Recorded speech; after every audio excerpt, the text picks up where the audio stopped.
Bismillahirrahmanirrahim. Em nome de Alá, o Misericordioso, o Misericordiador.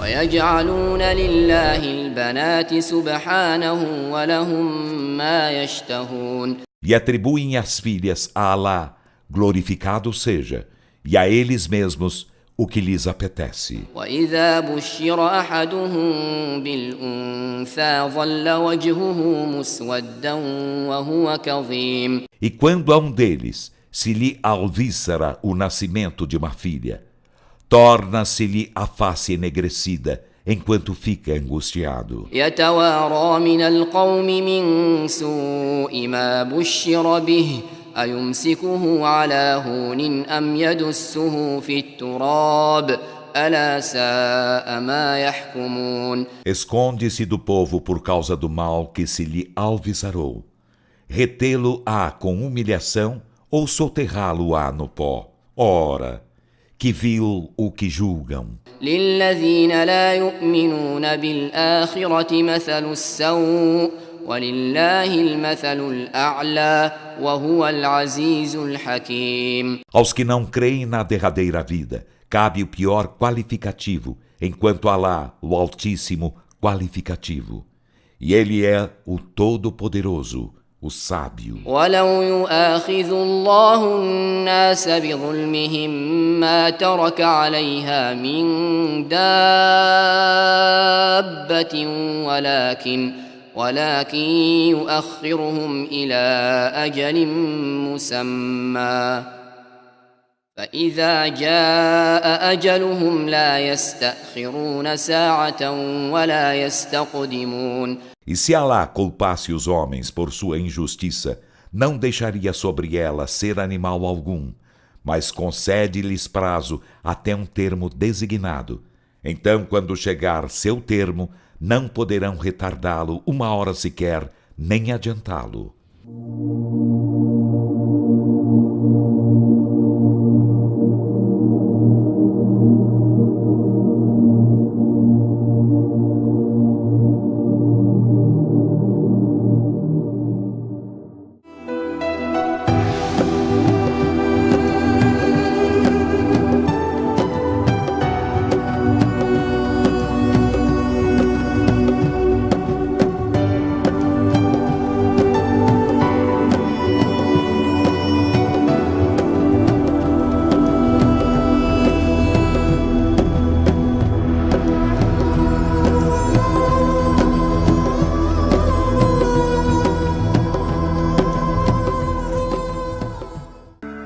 Ó crentes, sede firmes na causa de Alá, e prestai testemunho a bem da justiça. Que o ressentimento aos demais não vos impulsione a serdes injustos para com eles. Sede justos, porque isso está mais próximo da piedade. E temei a Alá, porque Ele está bem inteirado de tudo quanto fazeis. Alá é o melhor dos que são justos. A escala da sua justiça preenche todo o universo. Ele trará justiça aos seus servos, neste mundo e no próximo. Alá, o oniovinte, o onisciente, dirige o universo com toda a sabedoria e justiça. Tudo o que as pessoas fazem ao longo de suas vidas será medido à luz da justiça infinita de Alá. Alá revelou no Alcorão que os malfeitores não ficarão impunes por seus erros, mas que até mesmo uma única boa ação será recompensada.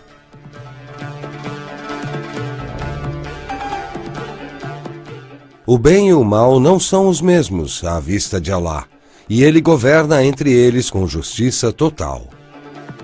O lugar onde a justiça infinita de Alá pode mais claramente ser vista é no além, após a morte.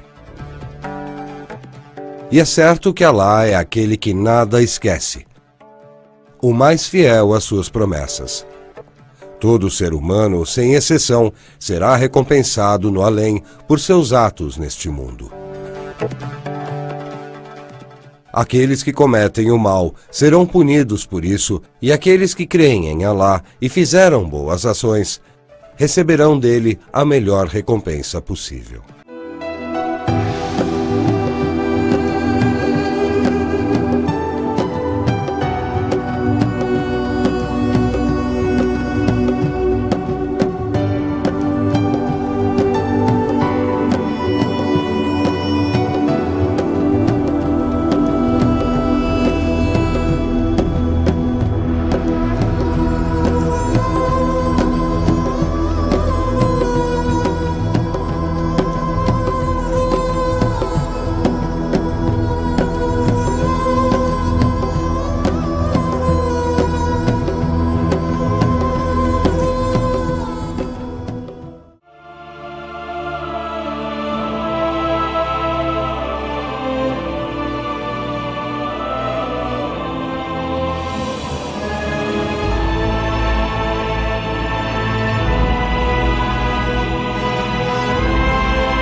No dia em que a terra for trocada por outra coisa, que não seja a terra, como também os céus, quando os homens comparecerem ante Alá, único e irresistível. Da mesma forma que Alá acompanha as pessoas com dificuldades e pode aliviar seus corações, assim ele também pode condená-los a um sofrimento terrível. O Alcorão dá exemplos de nações que foram destruídas pelo castigo enviado por Alá. Uma vez que deram as costas para a verdadeira religião e se rebelaram contra Alá. Essas pessoas foram destruídas por grandes desastres que jamais esperavam que acontecessem. Esta é uma repreensão dada por Alá neste mundo para aqueles que não acreditavam. Mas a repreensão final daqueles que praticam o mal será o tormento eterno na vida após a morte. porque eles não mediram Alá com a sua verdadeira medida, e foram ingratos com ele face à sua infinita misericórdia.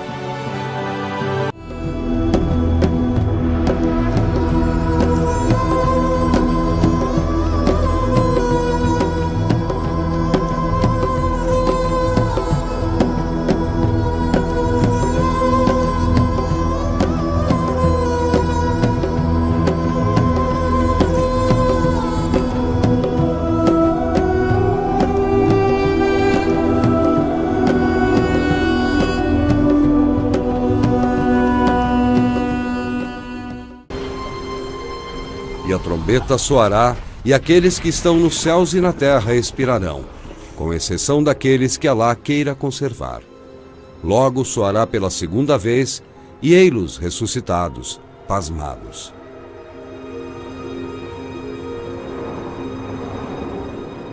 Sabei que o dia da discriminação está com a hora fixada. Será o dia em que a trombeta soará e em que comparecereis em grupos, e se abrirá o céu e terá muitas portas. E as montanhas serão dispersadas, parecendo uma miragem.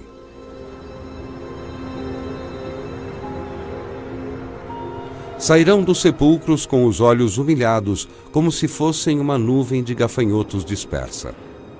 Dirigindo-se rapidamente até o convocador, os incrédulos dirão: este é um dia difícil.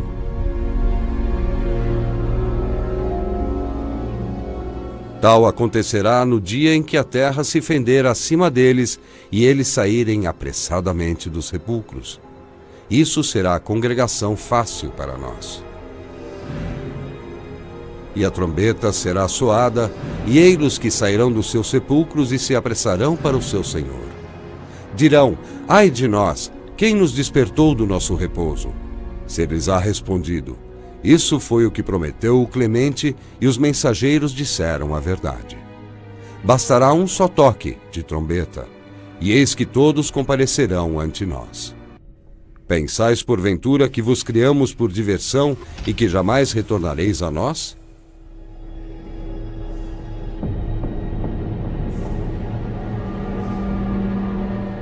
Nesse dia, os homens comparecerão em massa para que lhes sejam mostradas as suas obras.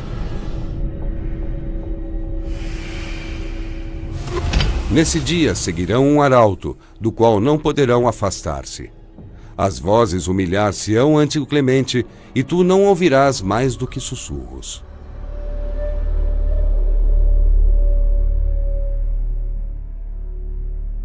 Dia em que sairão dos seus sepulcros, e nada deles se ocultará a Alá. A quem pertencerá nesse dia o reino? A Alá, único, irresistibilíssimo. Nesse dia, toda alma será retribuída segundo o seu mérito. Nesse dia não haverá injustiça, porque Alá é destro em ajustar contas.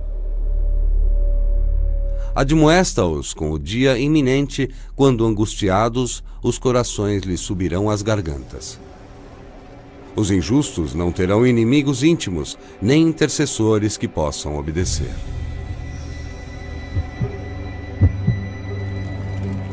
Serão desventurados aqueles que desmentirem o comparecimento ante Alá, apenas se apercebendo da realidade, quando a morte os surpreender repentinamente.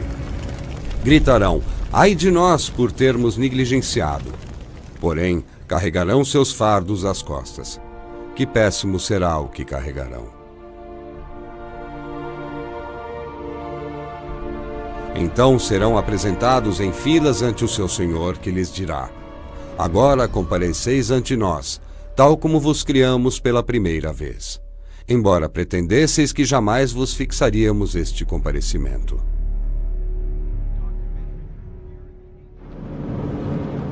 Aproxima-se dos homens a prestação de contas, os quais, apesar disso, estão desdenhosamente desatentos.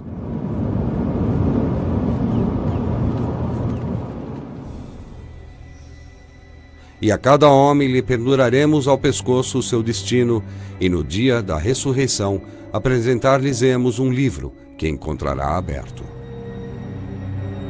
E lhe diremos: lê o teu livro, hoje bastarás tu mesmo para julgar-te.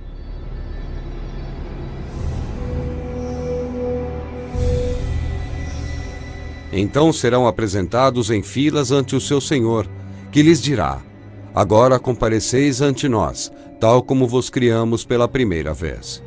Embora pretendesseis que jamais vos fixaríamos este comparecimento.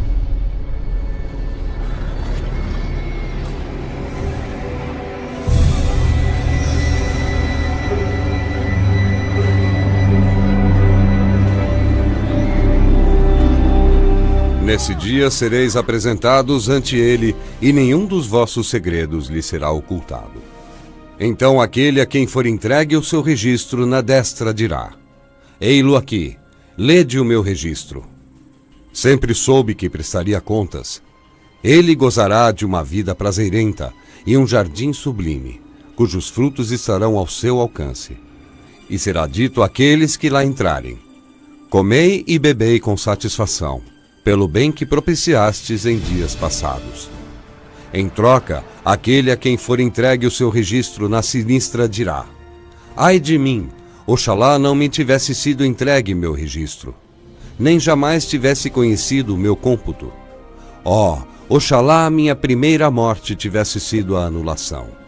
De nada me servem os meus bens, a minha autoridade se desvaneceu.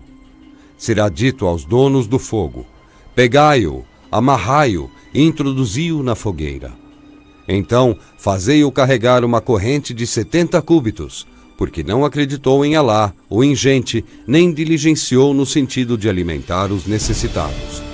Assim, pois, não terá hoje nenhum amigo íntimo, nem mais alimento do que o excremento, que ninguém comerá a não ser os pecadores.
Quando você obedece a Allah subhanahu wa ta'ala, você está trazendo benefícios para a sua vida. Para a vida particular, para a vida social, para a sua vida espiritual e para o meio ambiente também. Quando o ser humano, quando o muçulmano, quando qualquer pessoa desobedece, não segue esse caminho, ele vai prejudicar quem? A ele mesmo. Vai prejudicar a vida dele. E isso, irmãos, que explica hoje que muitas pessoas, mesmo fazendo todos os pecados, que o Shaitan, o Satanás, ele fica sussurrando, ele fica falando, fazendo a cabeça das pessoas, olha, que prazer, que coisa maravilhosa, que coisa não sei o quê, vai, experimenta, vai fazer. Fica fazendo a cabeça da pessoa até ele cai. Quando ele cai, ele fica rindo dele. Lá, viu? Viu como eu fiz com você, viu? Ele quer que você caia. E depois você fica naquele problema, naquele peso, naquela coisa ruim que você está carregando. O pecado sempre traz coisa ruim para o ser humano. Pode não sentir agora, nesse momento, agora. Como, vamos supor, se uma pessoa está fazendo uma coisa errada na saúde, por exemplo. Vamos supor que ele fuma. A primeira caixa também não vai acontecer nada, talvez. Fica 2 anos fumando. Mas, depois, com anos, ele vai pagar. Ele não sente na primeira coisa, no primeiro dia, no primeiro pecado, mas no futuro ele um dia vai sentir isso, ele vai se arrepender por ter feito aquilo, por ter cometido aquilo. Então a gente tem que aprender o pecado assim, dessa forma. Numa coisa, Allah subhanahu wa ta'ala vai ser prejudicado por sua mentira, por seu roubo, por qualquer coisa que a pessoa pode fazer. Não.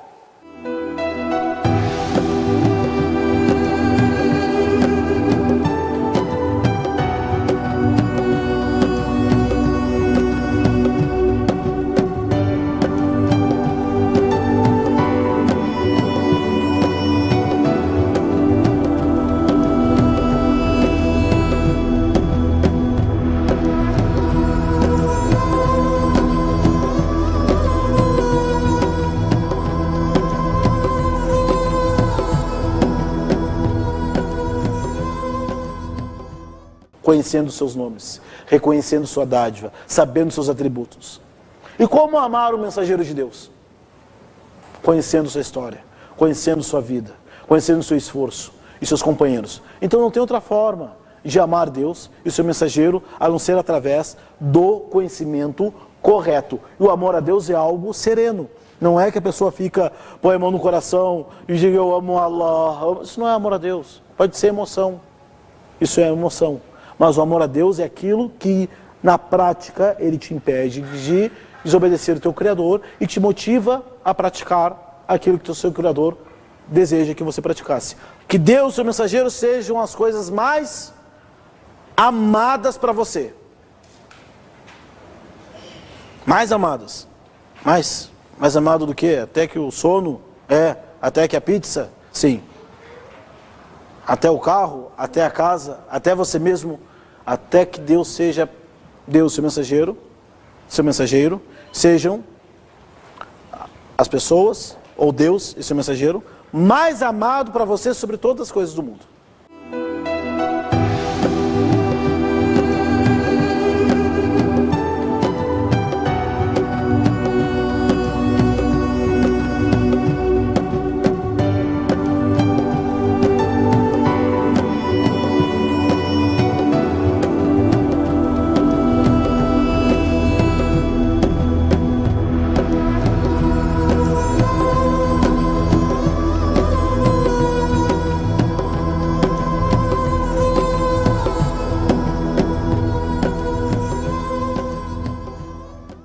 Alá criou Adão e pediu aos anjos que se prostrassem diante dele.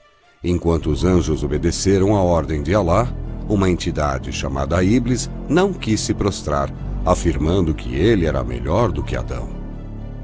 Por causa desta desobediência insolente, ele foi expulso da presença de Alá.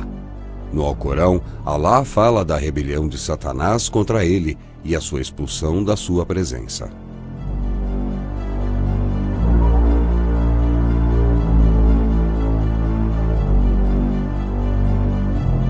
Criamo-vos e vos demos configuração.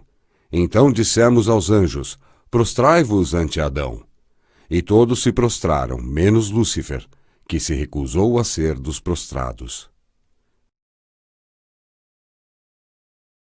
Perguntou-lhe Alá: que foi que te impediu de prostrar-te, embora o tivéssemos ordenado? Respondeu: sou superior a ele. A mim criaste do fogo e a ele do barro.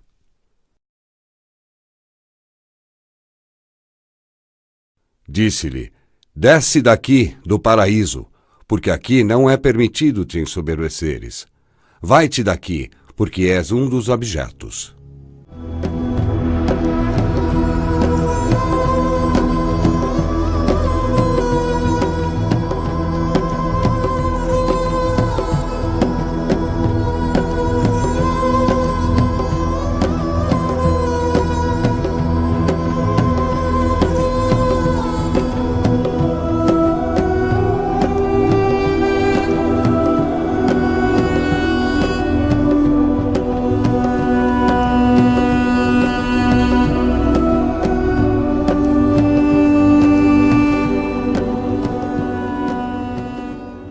O Islã tem como base 5 pilares. O primeiro é a profissão de fé. Não há outro Deus além de Alá e Maomé é seu mensageiro. É a frase que deve ser entendida e repetida em voz alta por qualquer pessoa ao se converter.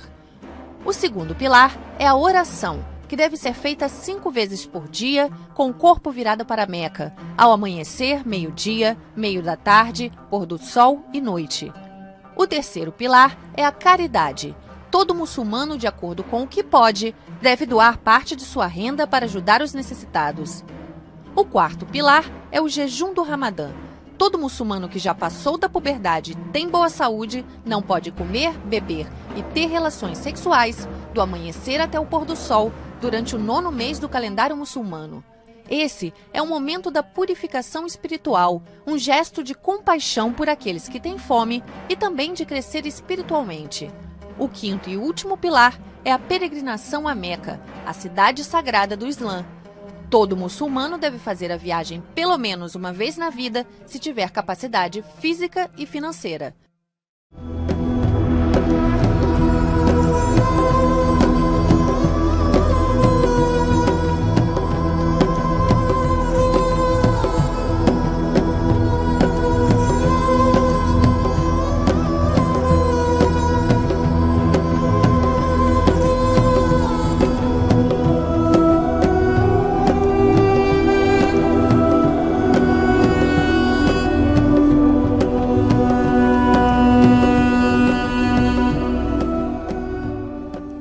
Através de palavras e através de ações. Palavras, a pessoa pode falar com alguém que ela está convidando para conhecer o Islã. Boa palavra, ensinando a unicidade de Allah. Pode divulgar através das ações, se comportando da melhor maneira possível. Aquilo que o profeta sallallahu alaihi wasallam nos ensinou, ele está fazendo a divulgação. O comportamento, ele serve como a divulgação. Melhor caráter, bom caráter, a boa índole, faz parte da divulgação. Você está divulgando enquanto está sentado, enquanto está em silêncio. Então, tudo isso que nós falamos faz parte do ibadah.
religião encoraja as pessoas a seguirem o caminho de Alá que as criou, e dessa forma requer amor, tolerância, compaixão, misericórdia e autossacrifício.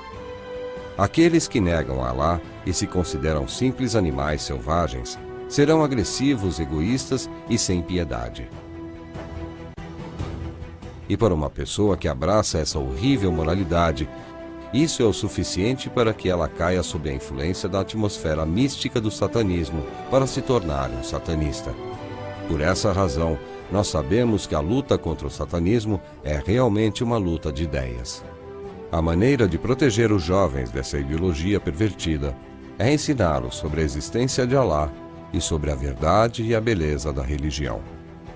E isso vai refutar as filosofias ateístas materialistas que alienam da religião e salvá-los de decepções como o darwinismo. No Alcorão, Alá revela que Satanás e seus ensinamentos não terão influência sobre aqueles que acreditam sinceramente. Porque ele não tem nenhuma autoridade sobre os crentes que confiam em seu Senhor. Sua autoridade só alcança aqueles que a ele se submetem e aqueles que atribuem parceiros a Alá. Os satanistas deveriam saber que Satanás os está enganando, e isso não muda nada se Satanás é visto como um símbolo ou se acreditam que ele seja real. Através do seu ensino ilógico e sem sentido, Satanás está levando muitas pessoas à destruição. E quando as pessoas forem ressuscitadas dos mortos no último dia para prestar contas das suas ações, Satanás irá rejeitar seus seguidores tolos e os abandonará. Deus afirma isso em um versículo do Alcorão. E quando a questão for decidida, Satanás lhes dirá: Alá vos fez uma verdadeira promessa. Assim eu também vos prometi. Porém, faltei a minha, pois não tive autoridade alguma sobre vós, a não ser convocar-vos, e vós me atendestes. Portanto, não me reproveis, mas reprovai a vós mesmos. Não sou o vosso Salvador, nem vós sois os meus.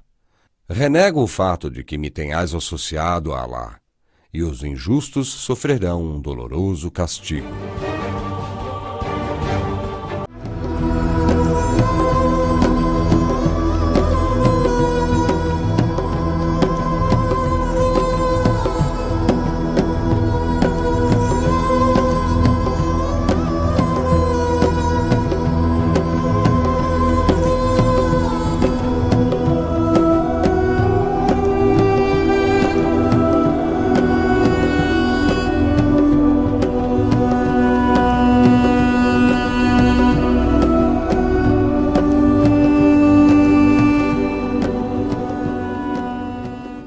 Melhor deixa entre você e o haram um espaço. Não fica assim, em cima do muro, aí quase você vai cair no haram. Então melhor você deixar um espaço entre o halal e o haram. O Abu Bakr radiyallahu ta'ala anhu diz, na época do profeta sallallahu alaihi wasallam, ele disse assim: a gente deixava 70 portas do halal por medo de ter ou cair ou entrar numa porta do haram. Então olha como ele deixou uma coisa, essas coisas duvidosas. Por exemplo, tem muitos exemplos dessas coisas duvidosas que é melhor evitar. Melhor evitar. Carne, por exemplo, que a gente come carne, tem que ser carne halal, né? Agora, tem carne halal e tem carne que não pode comer, que não está sacrificada. Isso é halal e isso é haram. Entre o halal e o haram existe uma coisa duvidosa. Quando você não tem certeza que essa carne realmente foi halal ou haram, você só ficou numa dúvida. Aí melhor o quê? Você melhor evitar. Você não tem conhecimento. Se você tem como evitar, melhor evitar. Tem também, entra no duvidoso aquele que a gente chama makruh, que é o makruh, makruh desagradável, também que qualquer coisa que os sábios ficaram numa divisão, numa divergência. Essa divergência deixa as coisas são duvidosas. Então, qualquer coisa que houve uma divergência entre os sábios, aí essa coisa é considerada como duvidosa, que melhor evitar. E vocês podem ter muitos exemplos. Quando tem essas regras, aí vocês podem colocar na vida de você. O profeta sallallahu alaihi wasallam nos ensinou uma regra que cada um de nós pode usar. Aí, porque você sabe, às vezes você pergunta aí te dá uma resposta, pergunta ao outro e tem essa divergência, às vezes dá. Aí o profeta sallallahu alaihi wasallam diz: "Istafti qalbak". O que é istafti qalbak? Aí pergunta ao seu coração. Talvez você fica com uma dúvida. Aí quando você acha o seu coração não está bem assim, tranquilo numa coisa, não está assim bem aberto, não está, fica com aquela dúvida, será halal, será haram, será pode, não? Quando você fica nessa dúvida, isso é um sinal que essa coisa melhor, uma coisa duvidosa, melhor afastar. Só não aproxima.